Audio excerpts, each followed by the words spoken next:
Hey, I'm John F. Gately. You can call me Jack. Welcome to the show. This will be a Massachusetts live stream, keeping you up to date on all the very important and insane things that happen in Massachusetts. So it is a beautiful Friday afternoon, the end of April. Been a little chilly all month, really.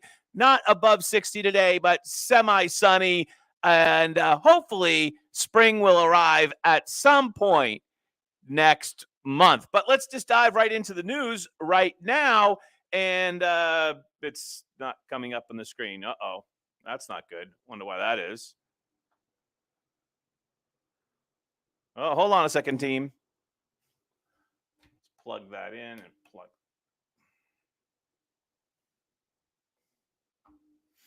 Gee. Oh, there we go. All right, perfect. I wonder why that took so long. Okay, there we go. Sorry about that delay. The top story today is unprovoked attack at MBTA station sent woman to the hospital with face injury, transit police say.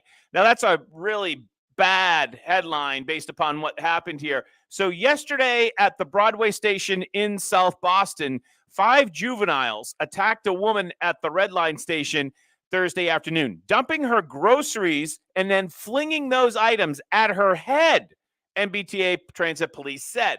The woman was at Broadway station at approximately 4 p.m. So for those of you who don't know where that is, that's at the corner of, Broadway. It's at the corner of Broadway and Old Colony Boulevard, which used to be kind of a tough working class neighborhood where my parents are actually from, both originally from South Boston. And in recent years has become kind of a upscale, do I want to use the word yuppie kind of destination. You see, it's basically one train station out of the downtown core from South Station, and a lot of people who cannot live or afford to live in the Seaport move to Broadway because it's a really quick one station ride into the urban core. And it's Broadway's, just exploded with a lot of very expensive condos and changed the whole neighborhood around from when like Whitey Bulger used to have his headquarters there at Triple O's, and all of that is gone, and now it's kind of an upscale part of town, urban part of town. So she was there at 4 o'clock in the afternoon. So not to blame the victim in any way, but she wasn't there at 2 a.m. 4 p.m. You would think that it would be a reasonable time to walk through Broadway station with your groceries at 4 o'clock in the afternoon. She suffered facial injury and required hospitalizations. No word on the age of the victim. Following the attack, police said 5 juveniles fled the station. Police vowed to investigate. Yeah, okay. And identify the juveniles. So hopefully there'll be surveillance. If surveillance images from the incident exist, none were immediately provided. So the MBTA police did tweet this out yesterday morning, or this morning, I should say, and it happened yesterday afternoon.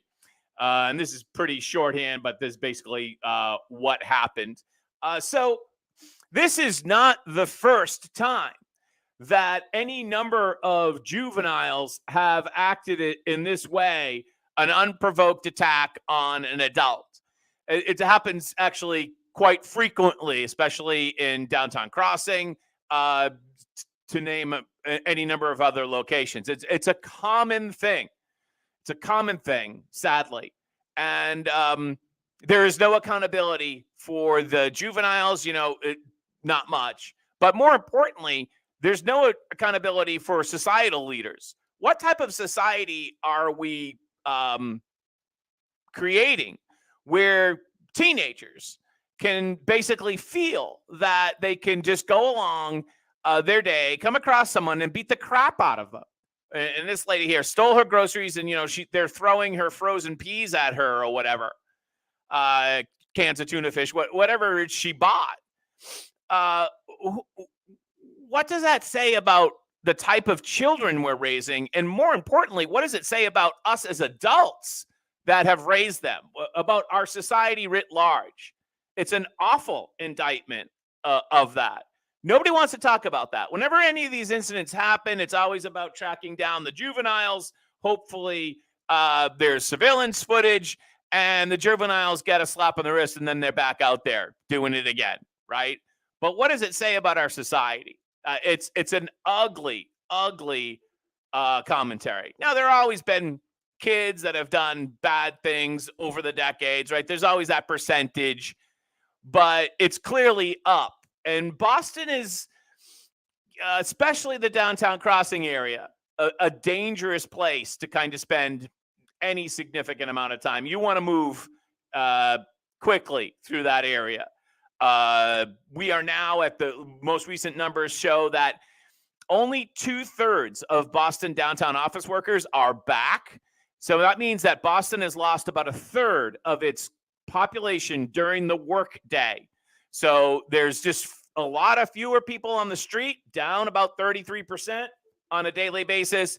And that's incredibly troublesome for crime. Crime is up and the number of people are down. So, that protection that you would get because there's more people strength in numbers is not necessarily there anymore. Talking about the MBTA, the Boston Globe ran a big story in the last couple of days, got a lot of ink about MBTA managers who live not only hundreds of miles away, but thousands of miles away. They're supposed to be managing this MBTA system, which is a wreck, which is a total wreck, but they don't even live in Massachusetts, and they might even live many, many states away. Well, the Globe, who wrote this story, just so happens that the entire story is not necessarily true. I know it was actually hard to find this out. I found 2 people that tweeted out the correction today, and you could only read the correction, and Boston Globe didn't bring any attention to it itself. You can only read the correction if you had a subscription to the Boston Globe, which of course I don't because I'm not paying them, although I might have to change that if I keep on doing this show. But fortunately, one person did tweet out the correction that the Globe ran because they were incredibly sloppy in reporting this story. Basically, they didn't let the facts get in the way. And in doing so, they maligned, they slimed 3 people that actually do have residences in Massachusetts. So let's bring the correction up. No one ever sees the correction. That is correct. This is actually written by Jim Aloisi, who's kind of like a MBTA nerd. We'll call him that. He's a hack.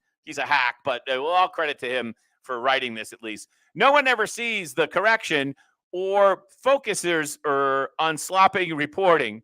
What is the obligation of journalists to get it right when the personal reputations are at stake? That's a great question. So in this story that the Globe wrote, there are corrections. Earlier versions of this story incorrectly reported that 3 MBTA managers live primarily in homes far from the T's service area. Dennis Lighton, a deputy safety chief, has an apartment in Brighton and says he has not worked remotely since starting the job in February. So he's a new guy, and you would figure you would give a new person at least some time to transition, but he has started the job in February, and he has not worked remotely since starting the job, and he has an apartment in Brighton. So, Dennis, you are exonerated. Michelle Styler, the T's chief of paratransit, lives in Boston and walks to work. Good for you, Michelle. You are exonerated. Jennifer Tabakin, who oversees the T's South Coast Rail Project, boondoggle, even though I love trains, but this seems to be a bridge too far with that. But that's another topic for another day. Also has a home in Boston within walking distance of T headquarters. So, way to go, Boston Globe, for basically sliming any number of people, these 3 people at the very least, with your reporting. Another stellar performance by the Globe, not letting the facts get in the way of a good story. Up next is our favorites, Elizabeth Warren and Ariana Presley, have reintroduced, this is such great news, have reintroduced the Anti-Racism and Public Health Act. And of course, the Boston Globe or /Boston.com, which Boston.com is the free version of the Globe, gives it a complete and absolute write-up with no alternative point of view, because here in Massachusetts, that's not allowed. The quote from AP says, "We need a robust, comprehensive research on the public health impacts of structural racism and police brutality and public safety and policy solutions to bring an end to these disparities once and for all." So basically what they're trying to say here is that they want to create racism as a public health crisis. And when you create racism as a public health crisis, just like they want to create gun violence as a public health crisis, you might remember from just a short time ago that when there's a declared public health crisis, a lot of states have extra power that they can apply to problems. So this is a power grab. It's Elizabeth Warren's involved, so you know it's a power grab. This is a power grab. That's exactly what it is. While historic racial disparities have continually persisted in public health coverage and quality, the COVID pandemic disproportionately affected communities of color. Just taken as fact right there. This is written by Boston.com. Highlighted these inequalities even more so than ever. Now, these representatives and senators, along with California Representative Barbara Lee, wow, she's a nut job, announced Wednesday they are reintroducing legislation that would declare racism a public health crisis and combat racial inequality in healthcare by creating a new National Center for Anti-Racism. All right, so, and of course, there's a big body of money attached to that, and it's just a way to get more power and to dole out more of your money and to cement the whole CRT, DEI ideology throughout the federal government, and to hopefully, in their view, assert more power, because now it's a public health crisis. Until we confront, this is Ariana Presley, or however you say your name, until we confront structural racism as the public health crisis that it is, our communities, particularly our Black, Brown, and Indigenous neighbors, will continue to be denied access to quality health care and racial disparities. So this is where we need to stop the show and remind everybody that what we have here in Boston effectively is a de facto apartheid. Generally speaking, Black, brown people live in a certain part of the state, and they're concentrated in cities, especially in Metro Boston. And upper class white people live in other places. I don't want to name any particular communities. So let's just say Hingham, Concord, Wayland. Yeah, let's not pick on anybody, but let's just say Hingham, Wayland, Concord. And it's these people that live in, let's throw Westwood in there while we're at it, that live in those communities that make a lot of money, that went to Colby and all those places. They're usually driving Volvos, and they're usually smarter than you. At least that's what they tell you. And it's these people, when you say the system is rigged, they subconsciously know that. And they know that the system is rigged for them. And what they do to alleviate their guilt is to come up with policies that are to help Black and brown people. That's the way they think of the world. And those policies never actually help. We've had 50, 60, 70 years of those policies. And if you go to a place, let's just say like Mattapan, where I'm originally from, and you look around, can you really say that those neighborhoods are better off than 40, 50, 60 years ago? No. And almost all of that is due to the help that what we used to call liberals, what we now call the left, has provided. None of that help has worked. And they keep looking at it and saying, we have the work to do. Stop doing the work. With help like that, you're killing us with our help, with your help. If they are not helping, then they are overtly hindering. And we have a perfect example of this. I mean, again, we live in a society which is a de facto apartheid here in Massachusetts, and many places across the country are like this. And here's a perfect example of what I'm talking about here. Commonwealth Magazine. Westwood chided for lackluster MBTA communities plan. Town refuses to bring housing action plan into compliance, risking state funds. So last year, I think it was last year, or at the end of the Baker administration, the so-called Republican that we had, there was a bill passed that said that you have to locate multi-dwelling unit housing near MBTA stations. Kind of simplify things, but that's basically what it says. And this applies to about 117 communities across Massachusetts. They were all supposed to file plans, and most of them did. There were like maybe 3 or 4 towns that didn't. Westwood filed a plan. It's about 12 miles from downtown Boston. But the plan was completely and absolutely insufficient. Why? Because they don't want multi-dwelling unit, which would theoretically be more affordable, in Westwood. They don't want Black and brown people moving to Westwood. You talk about structural racism, these are the exact same voters who vote for Elizabeth Warren.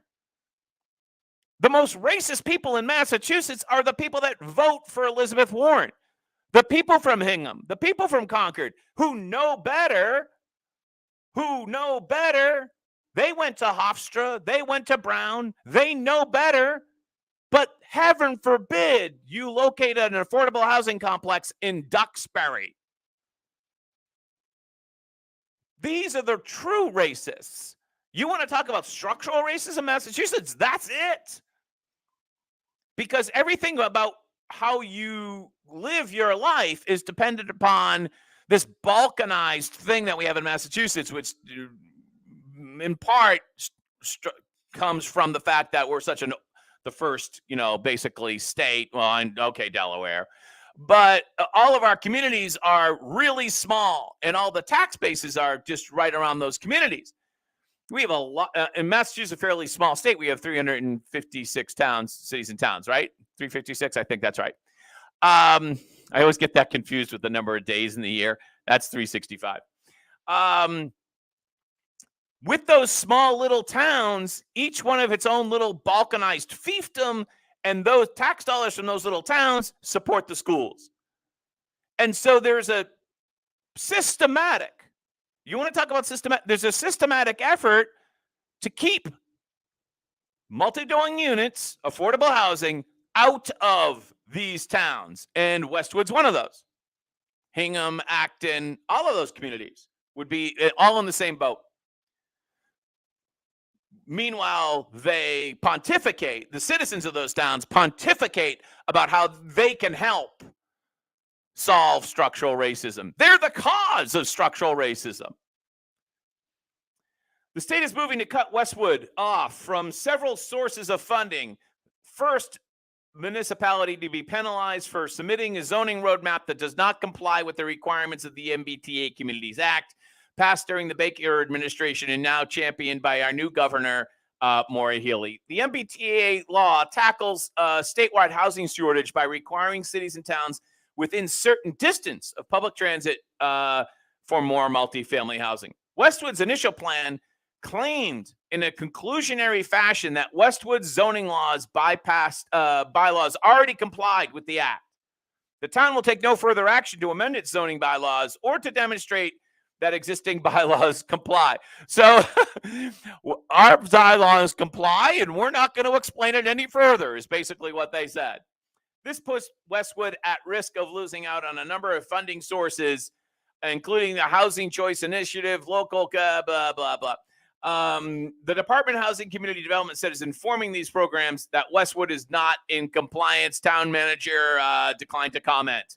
Westwood is 12 miles southwest of Boston. Balboa has 16,000 people and 5,800 units of housing.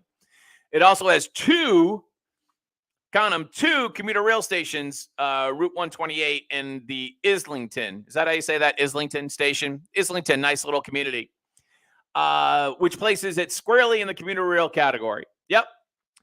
The town has until the end of 2024 to adopt new and compliant zoning of reasonable size anywhere within the half mile of its commuter rail stations, but must allow for up to 870 multi-family units. Now, that doesn't mean they're actually going to get built, but you have to, in a 50-acre plot, basically allow them to be built. A lot of communities are chafing at this because this is their bailiwick. Zoning, that's their thing. That's how they keep people out. That's how they keep people out. That's the structural racism. And that is the scam that goes on here in Massachusetts. It's really hard to see through this. When you live here, the massive amount of groupthink, the massive amount of war is peace type of Orwellian rhetoric, it's hard to see through. But, I was just thinking about this the other day, when Tucker said that when you tell the truth will set you free, right? That old phrase. And things get really clear for you. And the people that are not telling the truth, the people that are lying, become less powerful. And this is the case in Massachusetts. The one of the greatest moral issues of our time is the segregation that we live in every single day that destroys communities and destroys people's lives. Just drive through lots of Mattapan or Dorchester on any single day, and you can see that. Roxbury, Springfield, Lawrence, Lowell, Fall River. All of those places exist because of the policies of the last 60, 70 years, almost always run by liberals, now the left, who know better. Okay, I feel better now. Let's talk about Massachusetts Cass, the corner of Mass and Cass, which is better known as Methadone Mile, but of course you're not allowed to say that. So we will say it, Methadone Mile. They're coming up with the Mass and Cass Friends and Family Protocol. It's the Friends and Family Plan. So to request supporting communication and locating a missing loved one at Mass and Cass neighborhood, please review this protocol. The city of Boston is coordinating a Friends and Family Protocol aimed to reconnect unsheltered people. You're not allowed to say homeless. With supportive family and social networks. These connections increase the possibility to make progress towards stabilization for people who struggle with mental health issues and substance abuse. In other words, they're drug addicts, right? Now, this is a really interesting thing because the government is trying to reconnect these homeless drug addicts with their family, which seems right off the bat like a good thing. I'm going to actually say that is a good thing. But you've got to keep in mind that one of the major reasons why these people are homeless and drug addicts is, one, we don't protect our border, and we have boatloads of fentanyl coming in and other drugs coming in from the southern border, which the Democrats want open. We have an open border. I was there in August. I saw it with my own two eyes. It didn't take me more than like 20 minutes down at Eagle Pass, Texas, to see people cross the border illegally on a Sunday morning. I could hear the church bells in Mexico ringing. And there they are coming over. You can see the coyotes drop them off in their pickup trucks, and on the way over, they made it. And the more local part of that problem is the city of Boston, who's actually running this friends and family program, is the actual supplier of crack pipes and meth pipes in a harm reduction program at Mass and Cass. Who is the number one supplier of meth pipes and crack pipes on Methadone Mile? The government. This story is from December of just last year, about 4 or 5 months ago. Officials in the city are defending harm reduction efforts. You know, just like the Inflation Reduction Act, the Affordable Care Act, they actually do the opposite. The Affordable Care Act is let me just ask you, is health insurance proportionally more expensive now? Yes. Than it was then? Yes. Did it make health insurance more affordable? Hell no. The Inflation Reduction Act, did it reduce inflation? No. And you can label any Democratic sponsored bill and say, actually, that's the same thing as war is peace. Orwell. Officials in the city of Boston are defending harm reduction efforts. Why? Just like gender affirming care. It's not care. It's mutilation if you're under 21 or 18, depending, we could debate upon the age. That include handing out meth and crack pipes as well as cookers, which are used to melt down drugs so that they can be injected intravenously. Essentially, the kits are being handed out are a one-stop shop for any hard drug user or abuser, I should say, who smoke or inject their substance of choice. This is a strategy that works, right? If you want to enable people to take drugs, it's a strategy that works. There's documented data to suggest that this works, and I think it's important that we do it, says Dr. Oh, God, I can't pronounce your name. The executive director told city councilors concerned about the initiative, according to the Boston Herald. While handing out clean syringes has proven to reduce HIV infections, okay. There is little evidence to support that the popular claim that handing out meth and crack pipes will divert users from internet. If you give them the crack pipe, it's not going to help them quit the habit.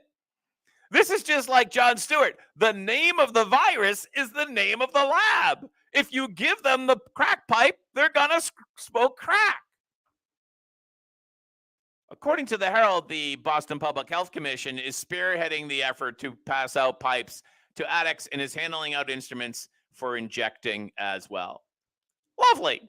That's why we need to spend money on the Mass and Cass family plan, because the government is the number one supplier of crack pipes and meth pipes at Methadone Mile. Now, in a totally unrelated story, a nonprofit has purchased a billboard down in, I think, the Fall River area. New billboard aims to raise awareness of fentanyl's danger. Let's see if we can blow this up for you to see a little bit better. This is the billboard. It's like one of those electronic things. Force fentanyl out. Fentanyl is poisoning our loved ones. AchieveGreatness88.org. And there's pictures of people who have died from fentanyl on the billboard. Completely unrelated story, of course. In Rehoboth. A new billboard in Massachusetts is aiming, it sounds like Ricola, doesn't it? Ricola. Not sponsored. A new billboard in Massachusetts is aiming to raise awareness about the dangers of fentanyl, the powerful drug that has killed thousands of people in recent years. The billboard overlooks Route 6 in Rehoboth, showing the faces of fentanyl victims like Sean Poole and the dangers of the drug. We were just inseparable, said Poole's sister, Melissa Poole Dolan, told 7 News. When Sean died, he took heroin laced with fentanyl. Now, this is a really interesting story here. He had been sober for a while. That night, he wanted to feel good because he had gotten a raise, and someone said, "Oh, I can get you something." And it was fentanyl. Now his sister is trying to raise awareness. We're losing 300 people a day. Remember the statistic. The most recent statistic is that we're having a loss of 100,000 Americans a year from ODs and slash fentanyl poisoning. It's like an airline going down every day. It's like 3 Fenway Parks a year if it's sold out. Almost. Well, they've added seats, so okay, almost 3 full Fenway Parks. My son's legacy is not going to be how he passed away. It's going to how many lives he saved, said another mother. God bless her. Even on his death certificate, it says overdose, but he didn't overdose. He was poisoned. And these people don't know they're buying fentanyl. So the drugs, the heroin you buy is laced with fentanyl. I mean, you don't know what it's laced with because when you buy it, I mean, it doesn't come with a label. You're just buying it from some drug addict on the streets or some drug dealer on the street who also might be a drug addict themselves. And you're ingesting it with a coke pipe or a meth pipe that maybe the government bought you. It's an awful thing. And almost all of it is coming originally from China and then through Mexico, through our open border.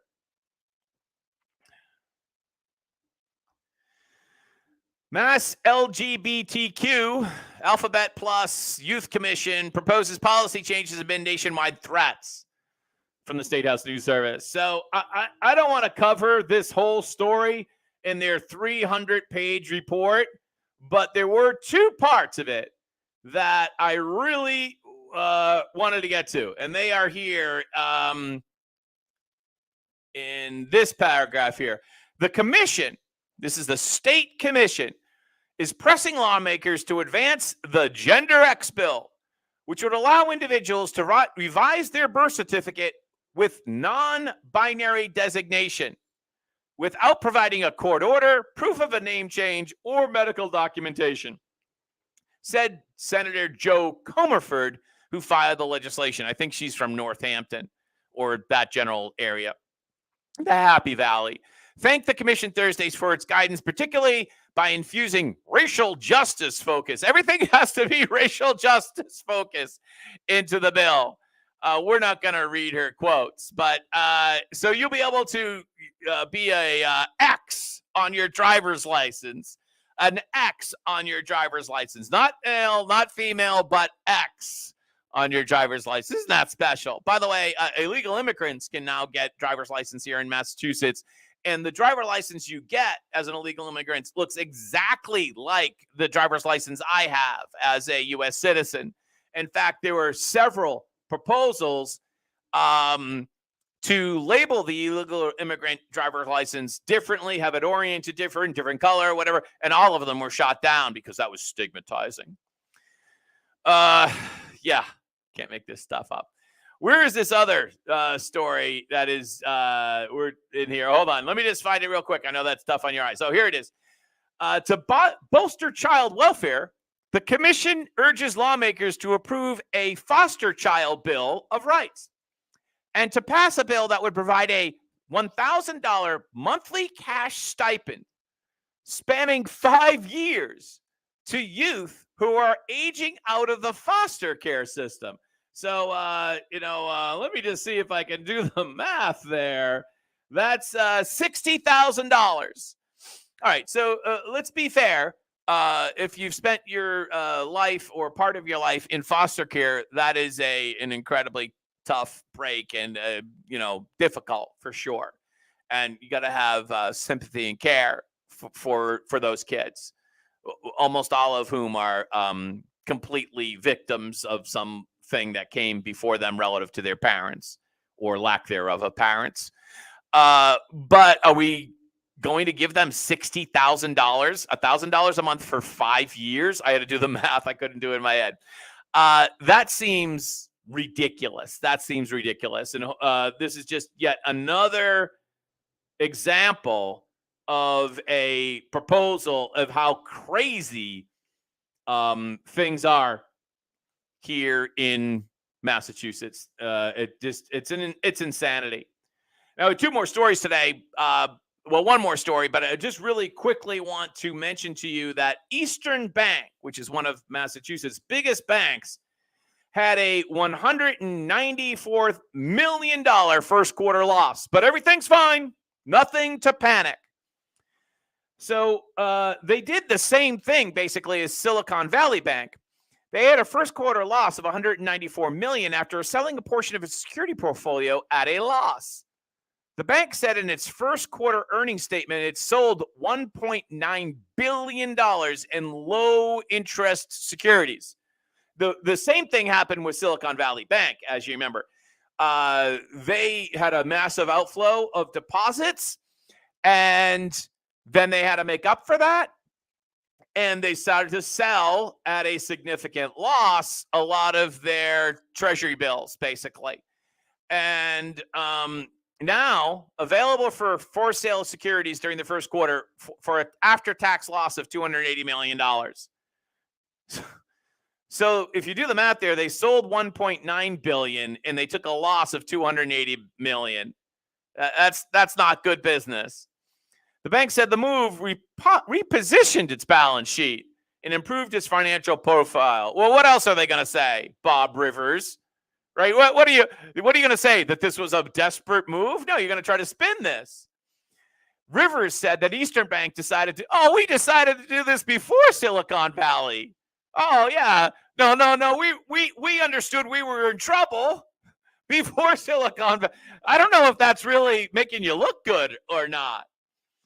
The portfolio included U.S. government bonds that the bank had purchased with excess liquidity during the pandemic.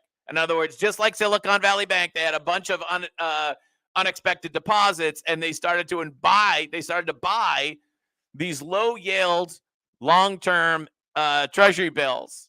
And then their depositors started to withdraw because they didn't like the return on investment they were getting with these basically crappy bank accounts, and they could go elsewhere and get better returns on investments. But everything's fine. Don't you worry. Everything's fine. Lastly, today, we have this story that the mainstream media is starting to get a whiff of. So almost a year and a half ago, I think in January of 2022, we had a police officer off duty killed outside of his house in, is it Canton? Yes, Canton. And his girlfriend has been indicted and charged with the crime. So the defense has vigorously, especially recently, how do I want to say this, disputed the prosecutor's events. So there's this guy who you might know. Let's see if we can bring him up. His name is Aidan Kearney. He runs tbdailynews.com. tbdailynews.com. It is not the most visually appealing website, and sometimes he will go down a rabbit hole that kind of looks like this. This looks like something that's on the Russell Crowe's garage in A Beautiful Mind, right? That's what it looks like. But Turtle Boy Daily News, tbdailynews.com. I think that's the website. You can fact check me at the end if you want to. They have a track record. Aidan Kearney has a track record of being right. Right? So the defense of all of this is that typically he's right. And the greatest coup that he's ever had was taking down Monica Cannon Grant in her racism and her financial improprieties. And of course, now, alleged racism and alleged financial improprieties. And now, of course, she's been indicted by the federal government. And this was at a time when everyone was praising Monica Cannon Grant as one of the greatest Bostonians. She got some award. But Aidan Kearney wasn't buying it. And he wrote a lot of blog posts that exposed her alleged corruption. And he's gained a massive amount of credibility. And so what's been happening here is that he's been writing about this police officer's death recently. And I'm not going to say that I'm endorsing everything that he's written, but it's been interesting. And I'll also say I haven't read everything he's written, but it's been interesting. And I'm guessing he's getting a lot of this sourced from the defense side of the table. So Ted Daniel at 25 Investigates says that he got a tip I wonder where that tip came from. To pull John O'Keefe's death certificate, his girlfriend is charged with hitting him with her SUV. This is what I found. Okay, so let's get to that. It so happens that across the street, I believe it's across the street, another police officer lives. And basically, the stories from the defense are implicating, potentially, allegedly, all that stuff. Maybe she's not the killer. Maybe someone from across the street's the killer. That's the broad allegation of Turtle Boy, which the mainstream media, and all credit here to Channel 25, is starting to kind of like take seriously as potential allegation. Let's listen. Dead at Good Samaritan Hospital in Brockton. We found his death. 25 investigates. I'm Ted. O'Keefe was pronounced dead at Good Samaritan Hospital in Brockton. We found his death certificate on file at Brockton City Hall. The cause of death is described as blunt impact injuries to the head and hypothermia. This is the death certificate here, and I want to bring your attention to the manner of death. Manner of death is primarily a legal conclusion. The ME ruled the manner could not be determined. That is interesting. It's not definitive, but in a murder case, you can't determine the manner of death? That's interesting. It also says, if you read here, result of injury, that his death was, according to what I'm reading here, no. The manner of death was not result of injury. Those almost sound contradictory. I don't know why. I don't know a lot about this form, but you can clearly see manner of death could not be determined. Of riding accident or homicide. Keep in mind, a medical examiner would have had access to all the reports and evidence that law enforcement had before making that conclusion. Prosecutors have charged O'Keefe's girlfriend, Karen Reed, with second-degree murder. They say she hit him with her SUV and left him to die in a blizzard. Reed's lawyers have been pushing back on that. They allege O'Keefe was beaten severely and left for dead with injuries to both sides of his face and the back of his head. They also say he had wounds to his arms that look like dog bites. Death certificates are not admissible in court, but if this case goes to trial, the medical examiner who performed the autopsy will most likely be called to the witness stand. The defense could ask if O'Keefe's injuries appeared consistent with a car strike or something else. For 25 Investigates, I'm Ted Daniel. So what I think is the most interesting, and of course, there's going to be a long court process, and they'll get to the bottom of that, I hope. But what I think is the most interesting, what I'm actually commenting on here, is not the facts of the story. What I'm commenting on here is independent journalism in the form of TB Daily News, Aidan Kearney, Turtle Boy as he calls himself, impacting the mainstream media. This is a lot like how, do you remember, this is maybe 15 or 20 years ago, I can't remember the giant story it was. It could have been something to do with Michael Jackson, and TMZ broke the story. TMZ broke the story. It could have had something to do with Bill Clinton. I don't remember what it was. And everyone said, who's TMZ? And everyone was saying, like, how dare TMZ break a story that should be broken by the mainstream media. Of course, now I'm just going to look it up here so I can tell you. Now TMZ is basically the mainstream media, right? We seem to be at that point with Turtle Boy Daily News, that they're having their TMZ moment. They already had one with Monica Cannon Grant, and maybe they're having one with this story. The facts are still to be determined. They're going to prosecute this woman, or maybe not. Maybe they're going to reinvestigate, because that's what the defense is asking. It is so natural. If someone dies outside it's so natural to blame the spouse or the boyfriend or the girlfriend, right? Have you seen Law and Order? That it's almost always the boyfriend, the girlfriend, the spouse. And yeah, people make mistakes. Cops are notoriously known for digging their heels in even after clear evidence has been presented to the contrary, right? So we'll see where that goes. But I think it's a huge independent journalism moment that we're watching here. And I think that's good for the truth, which is still yet to be determined. And it's most definitely good for the mainstream media to have competition. All right, so I'm John F. Gately. You can call me Jack. This is the Massachusetts live stream.